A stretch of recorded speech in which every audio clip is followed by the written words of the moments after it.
Hi, everyone. I'm Carly. And I'm Sophia. And this is Away She Goes, a podcast from Her Adventures. Each episode will help you feed your wanderlust with travel tips, stories, inspiration, and more.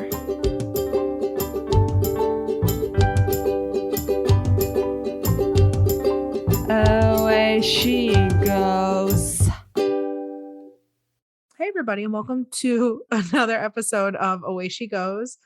Today, we are going to touch on probably my favorite topic besides traveling, which is traveling with dogs, traveling with pets. I love dogs. I have a dog. She is not a dog, though, that would do well with traveling, especially on like a plane or a boat. Like she can do short trips in the car, but that's about it. So I am going to turn most of this episode over to some of my friends who have more experience traveling with dogs than I do. And I will sit by and joyfully listen to their stories about traveling with their pets because I love dogs. So the first guest that we have on today is Team HERA Adventures member, Jenny. Jenny was on a previous episode where we talked a lot about sailing. And during that episode, she touched on traveling with her dog, Baxter. So Jenny's going to just tell us a little bit today about her experiences traveling with Baxter and now her experience traveling with her two new puppies. Hi, Jenny. Hi. Very briefly, I know you were just on a couple of weeks ago, but do you want to just remind our listeners of what you do here at Her Adventures? Yeah, I'm a website editor, writer, and volunteer coordinator for Her Adventures. All right. Tell us about your dogs, past and present. I want to hear about all the dogs. Yes, that's true. I had Baxter for a long time. We had him for 13 and a half years, I guess. He was a Beagle Jack Russell mix. We adopted him when he was 2 and he lived to be 15 and a half. And he was an expert traveler. He passed away in March 21 and in August 21, we got Moose, who is Australian cattle dog and Chihuahua mix mostly. And he's been on a road trip so far. I think he's been in maybe 10 states or so in the US. And then in April, we got little Hera, and she's a Beagle Spaniel mix mostly. She hasn't traveled yet, mostly because we literally just moved and TJ hasn't been home much, but it's in the cards. Nice. That sounds good. So what are some favorite stories about your travels with your dogs? Well, Baxter was just, I always think that it was somehow meant to be that we adopted him. He loved to travel. It's like, so in total, we took him to 19 countries and 27 states in the US. Wow. And he was super funny. If we would stay in one place for too long, he would just not be so interested anymore. Like he wasn't really interested in walking anymore. He was like, we've been here for 2 months. Can we just go somewhere new now? It was hilarious. It's a mood. Honestly, I get it. Do you have a favorite story of Baxter? And I know you said Hera hasn't traveled yet, but with Moose as well. Like I'm sure like my dog is a character, and I'm sure if I were to travel with her, I would come back with plenty of stories. So do you have a funny story from either of their travels that stands out? A funny story. I love funny stories. I think maybe so. Yeah, when we were in Gibraltar, and so this goes back to the sailing episode, but you med moor there, which means basically you tie the back of the boat to the dock, and then you have like a gangplank, right, that goes onto the dock. And so before we would always get off on the side, and then we had a little gate there that we would close so Baxter couldn't get off the boat. Well, we couldn't do that in Gibraltar. And right across from us was a really nice couple from the UK, and Baxter just loved them. So if I would turn around for 1 second and he would just walk off the boat, like go onto their boat, just be right at the entrance, be like, woof, woof, asking for them to come out. One time he just walked off and walked onto the other neighbor's boat. They also had a dog, walked on there, grabbed that dog's treat, ran back off and ran back onto our boat like a little pirate dog. You know? Oh my God, Baxter. Well, he was a cheeky boy. If you know anything about beagles or Jack Russells, you can imagine that mixture was he was hell on wheels. I love that dog to death, but Oh my God. Do you have any advice for our listeners? Traveling with a pet can be daunting, it can be challenging. Do you have any tips or tricks that our listeners can follow just to kind of make the process a little bit easier? yeah, so traveling with a dog on a boat, it's I mean, it all depends on where you are, right? If you're in the Caribbean and it's always nice and balmy and the weather is nice, then it's easier. Um, I've said that in the previous episode. I think if I would do this again, I would get the boat first and then get a puppy to train him to go potty on the boat because this is a big one, right? It's like your dog has to go. You can't just pull over because sailboats move slow. um, Other than that, Baxter was always really good about it. Usually we would, if you sail, you're kind of heeled over, and we would build him a little nest of blankets or his bed on the low side, and he would just, chill out and sleep until we got there. Make sure to always have him secured. You either have netting around the boat or have him clipped in on a longer line so that he can't fall off, because we've had that happen in a very unexpected spot and it wasn't that much fun. Oh, goodness gracious. No. Oh no. Yeah, he walked off the boat in the Cape Cod Canal and that was bad. Oh no. I think he actually did walk off. He saw a dog on the shore and he got all upset and was on the stern barking, and then he just went over. Fell in. Oh no. I swear my dog would do the same shit. So would mine. That's why she doesn't. That's why we don't do that. It was funny too. It was funny too because the weather was really horrendous, and we were just at the entrance to the marina, and the spot that we could easily get into, we were supposed to go to, wasn't open. So TJ was on the phone with them. I was really stressed out. He turns around. He goes, "No, the dog is in the water," and so. I just opened the lifelines and laid on my stomach, and it's like, I don't know if you've ever read Donald Duck comics when you were younger, but like, Donald is in the water and there's a shark coming, and it's like, he runs so fast, he's running on the water. Well, that was Baxter. So we got him back. It was no problem. He just needed a bath afterwards because he was all salty. But so that's basically it for, and the interesting thing is that going from country to country, that's what I was going to ask. It's much easier than you would think. Generally, the dog needs to be updated on rabies, so within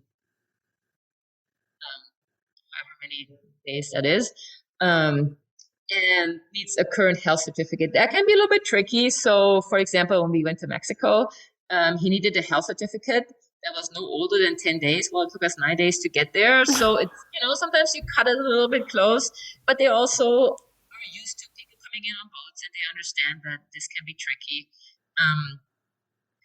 So I think the only problem we ever had getting anywhere with him was in the UK, which is, famous for being very strict.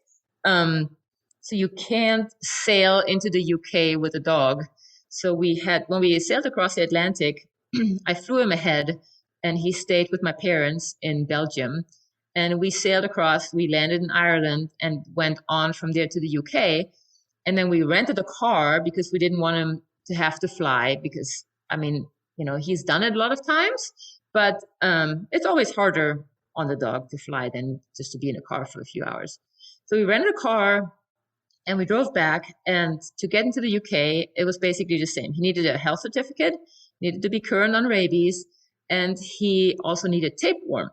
So he had a European pet passport at that point, which is, I think, the greatest thing ever because it's not really like a passport, but it's just a collection of all his medical records, basically, right? Like a little passport book with his vaccinations and everything in it.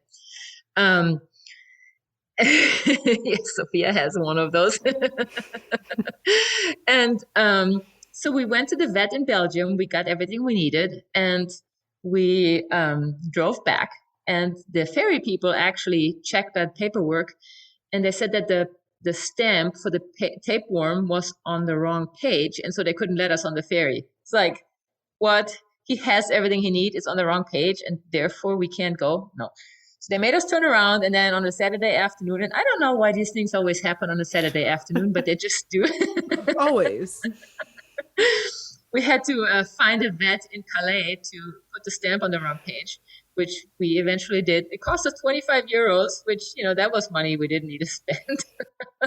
Not a whole lot, but still, it was very stressful. And then we finally got on the ferry, and it was all no problem. But it's just one of those little things, Sometimes you do everything you need to do, and then something throws you off anyway. This is travel. Yeah, That's correct.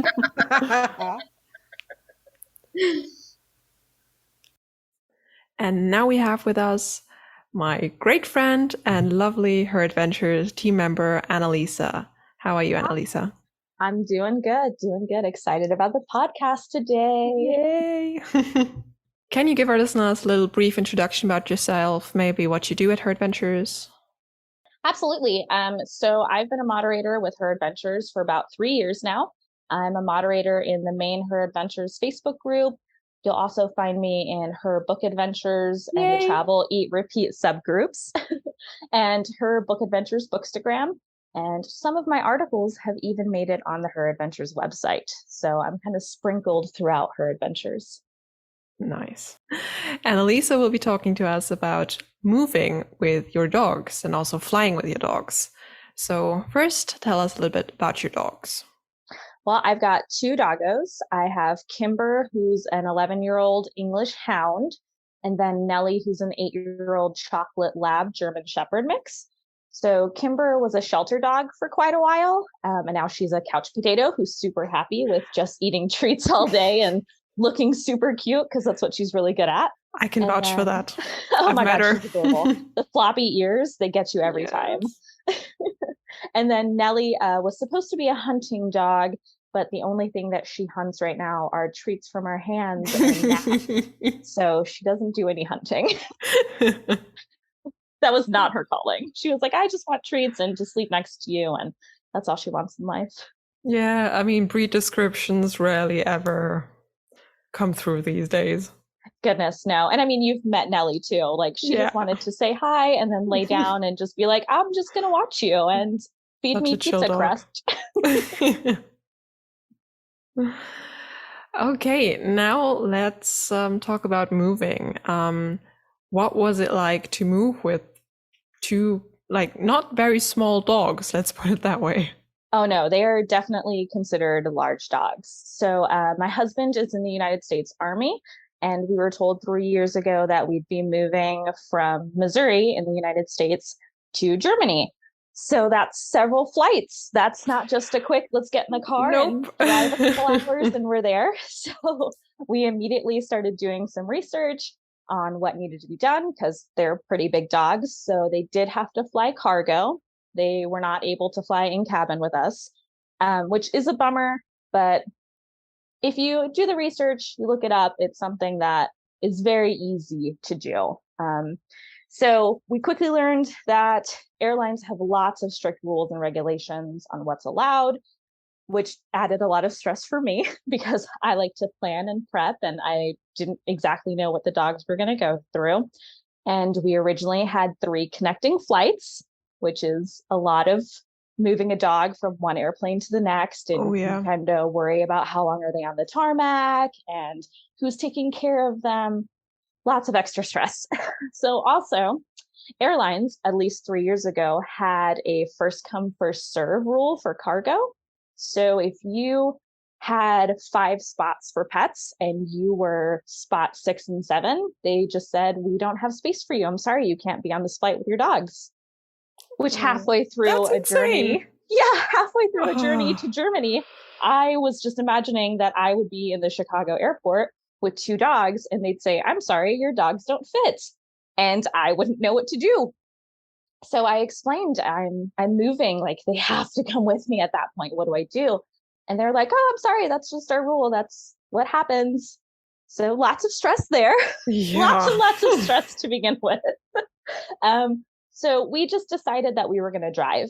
We rented a large minivan and drove from Missouri to Maryland, which was about 2 days of driving, and also took down 3 flights to just one flight.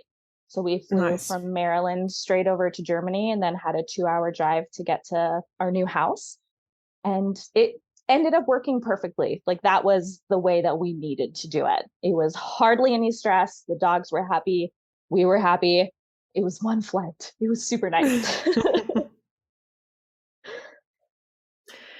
Do you have any tips for our listeners who also maybe have to move or fly with their dogs in general? Absolutely. So if you plan on doing any international or domestic flying with your dogs, kennel train them now. If your dogs are not kennel trained, start now. That removes so much stress, not just for you, but also for your pet. If they're going to be in this small box for hours, they need to be comfortable in there, or goodness, who knows what could happen. Immediately start looking into specific airline regulations regarding pet travel. Some airlines won't travel certain or take certain dogs during certain months of the year because of like snub-nosed dogs in the summer, because they already have breathing issues. So if that's what your dog fits under, you need to start doing research immediately to find the right airline for you. Also, kennel sizes. What size does your dog need to go into to comfortably be able to lay down, sit up, move around? All those things are super strict. And also find a veterinarian that you trust and knows about traveling with a pet. We had the same vet for 20 years for all of our family pets. He was probably the best veterinarian I've ever had. And he honestly said to us, I can get you all of your right paperwork done. It's going to take longer. I'm not the vet for you on this situation. I'll get you any paperwork that you need to help you, but check out these other veterinarians. They're the better option for you. Please don't use me. So he knew us for a long time. He was comfortable saying that. So that helped us a lot too, because then we did find the right veterinarian who we got all of our paperwork in a matter of days. And it was, again, super stress-free then. But traveling with your pet is super expensive as well. We ended up paying $250 a piece. Wow. Just for the cargo ticket for them.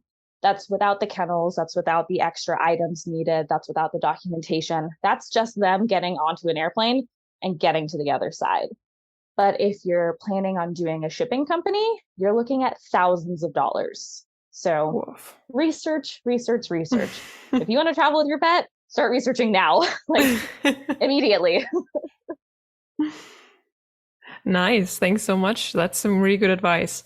Do you have any last words or anywhere on social media where our listeners can find you?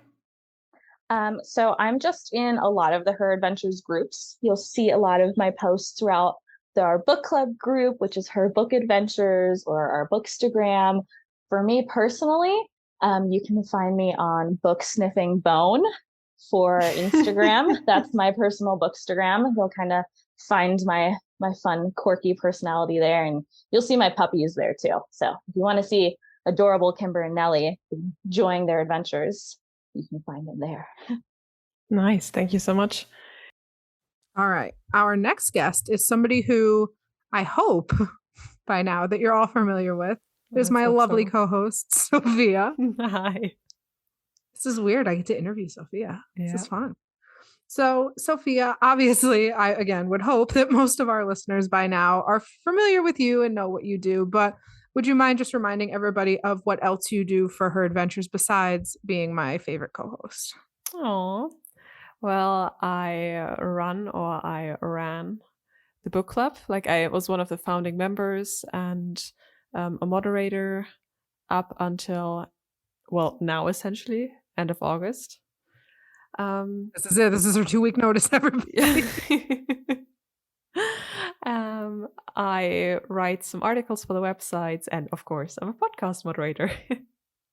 So, tell us about your traveling with your pets. You have a pretty unique experience. I know you travel in your camper van with your dog. So, tell us a little bit about that.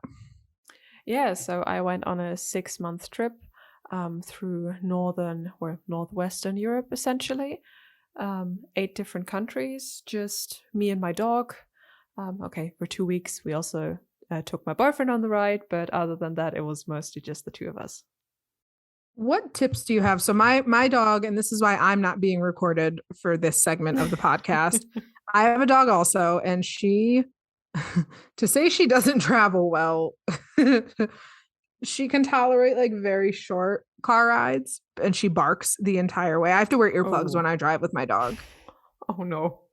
Like if we drive, my parents live a couple hours from me. If we drive like a couple hours to my parents, I have to wear earplugs. If we drive to the vet, I have to wear earplugs. So can you please provide tips for driving long? Like you're driving long distances, you have long days. Like how do you survive that with a dog? How do you make that work? The first advice I can give you is to adjust to your schedule to your dog. So if it's a heat wave or it's really warm when you're traveling, try to use the morning hours or the evening hours to travel then, so it's not as hot. Because I don't know about if that's an all dogs thing, but all dogs that I have owned to this point get eye infections when I put on the aircon. So Really? Yep. So I just like to adjust my schedule and go early or late. As for the in the car part, of course, definitely stay safe. Either get one of the seatbelt harnesses or get a car safe crate for your dog. What else? For longer drives, actually, I didn't really take many longer drives. I took one, that was my maximum, I think, of 5 or 6 hours, because I'm a very lazy driver. But take breaks. Your dog needs pee breaks. Your legs actually should also need a break, which you might not notice. So it's a really good thing that your dog is there to remind you to be kinder to your own body. So you brought up something that kind of transitions into the next question, which is, the dog needs pee breaks, adjust your schedule to the dog. I imagine that it's somewhat challenging to, even kind of keep up with like the basic care of the dog, like the feeding and the water and the walks and the bathroom breaks. Like, how do you balance all of that while in this small little vehicle on the road? The first thing I did was to adjust my dog's eating schedule to my own, because at home he gets 2 meals a day, but on the road I usually give him 3. Same amount of dog food in total, of course, but just so I don't forget to feed him, because I remember I'm eating, so now he gets to eat. Because that's something I struggled with at the beginning, and he would look at me like, "Mom, I'm hungry." I'm like, "Oh shoot, you should have been fed half an hour ago." Other than that, with the walks, I think the walks are actually a really brilliant thing, because you get to experience so much more of your surroundings, because you have to take your dog for like a 30-minute walk, or however, depends on the size of your dog and their age and the heat and whatever else. But it's really nice to explore random neighborhoods where you're staying, just because your dog needs to pee, and it's stuff you otherwise would never see. What would you say is your favorite part about having your dog join you on your van life adventures? My favorite part is definitely, I'm a very introverted person, and my dog is very extroverted, at least towards people. Towards dogs, not so much. But it's brilliant, because when I want to socialize, I just let the leash a little bit longer, and then he'll just go find some people, or like even jump into vans, which is something we should work on. And yeah, boom, we have new friends. He just jumps into people's vans. Yeah, he did that. Like, come on, let's go. Oh no. Well, I'm still friends with that person now, so well, fair enough. See? You just cannot really be friends with people who are scared of dogs. Yeah, and a lot of people are. Yeah, I was just gonna say, what's really hard and annoying, and that you can't really leave your dog alone much. Like you could at a house, you could leave him alone for a couple of hours, but in the van it really decides on the temperatures. So choose wisely where you travel with your dog. And that brings me to my last question. Any advice for people? I see the topic that comes up in our Facebook group a lot, of people asking about traveling with their pets. any advice for anybody who's considering a road trip or van life, camping, that type of thing with their dogs? Start small. Try it out with your pet, dog, cat, whatever.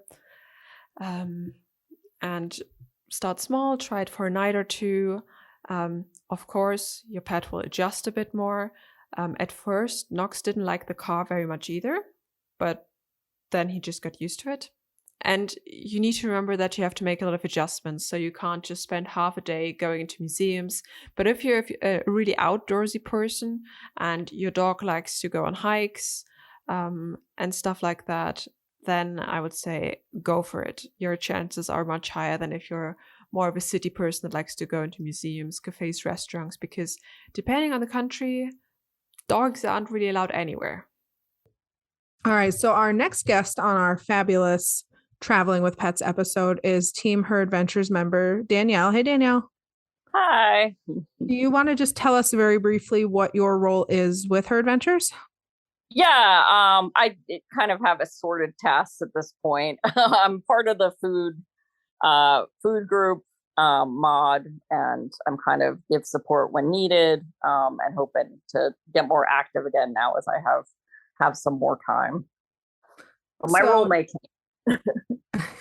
Can you tell our listeners about your job that I'm very jealous of?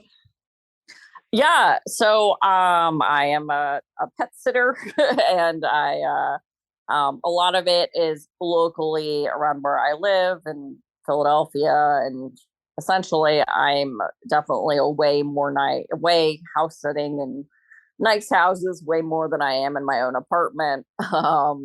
But I also sometimes travel with pet sitting, and right now I'm actually doing a pet sitting gig in Atlanta, and I've had other cities that I travel to. Essentially, people pay for my transportation, pay me for my service while there, and it's been a way to travel and see a bit while also working and getting to hang out with pets.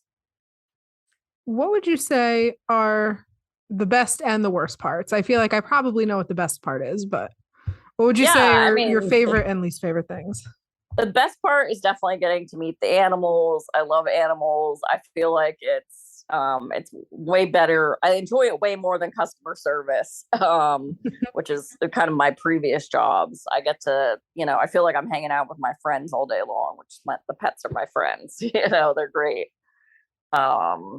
And least favorite part, although they've been few and far between, I have had some really horrible clients, only a couple, but there have been a couple people that have made me, wonder if this is what I want to be doing. But the good ones definitely so much outweigh that those are just few and far between fleeting thoughts. But also occasionally there have been a couple of animals that I just have not been able to handle. In particular, I had one very, very large dog. I think it was part Great Dane and something else. And it was super sweet dog, but just incredibly long nails and jumping and not really having any training. And like I would end up like bloody every time I would see this dog. And I'm not good at like quitting. I like to stick things out, but like it's just like rough. And there's and I feel bad.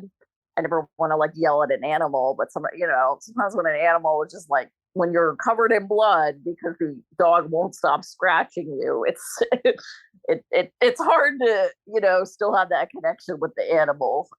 So there have been a couple difficult things here and there. But overall, I've really enjoyed doing it and getting to meet different clients and different animals. And it's a lot of fun. And it's also a cool way to live sometimes. Do you have any tips or advice for any of our listeners who might be considering going into this line of work? Like maybe where to get started or just kind of how to go about doing that? Yeah, I would say definitely make sure you have some knowledge about animal. So I would say if you love animals and you think that you could do this, I'd say, that's great. Of course, that's the first step. But I would also say make sure you know some things about animals. Try to spend some time educating yourself, because there are a lot of pet sitters who have great intentions, but unfortunately, sometimes animals get hurt and aren't taken the best care of. And I hate to see that. So I would say definitely educate yourself. And the other thing is definitely use social media as your marketing. Have, once you start building clients, also like word of mouth, telling clients that you're looking to get into this. And I've been kind of doing it as I go. I was doing trusted house sitters for a while, which is essentially you don't get paid, but you get to travel with pet sitting. But I needed to make this into like a business. So I started advertising myself on social media, and I talk to a lot of people. I know a lot of people. So it's been kind of a way to advertise myself, even though I haven't really like paid for any advertising. I would also suggest just learn from my mistakes, be more organized, because taxes are a fun thing to figure out. And I'm not great at organizing, but just being self-employed in general, you should, have your books together and documents and things like that.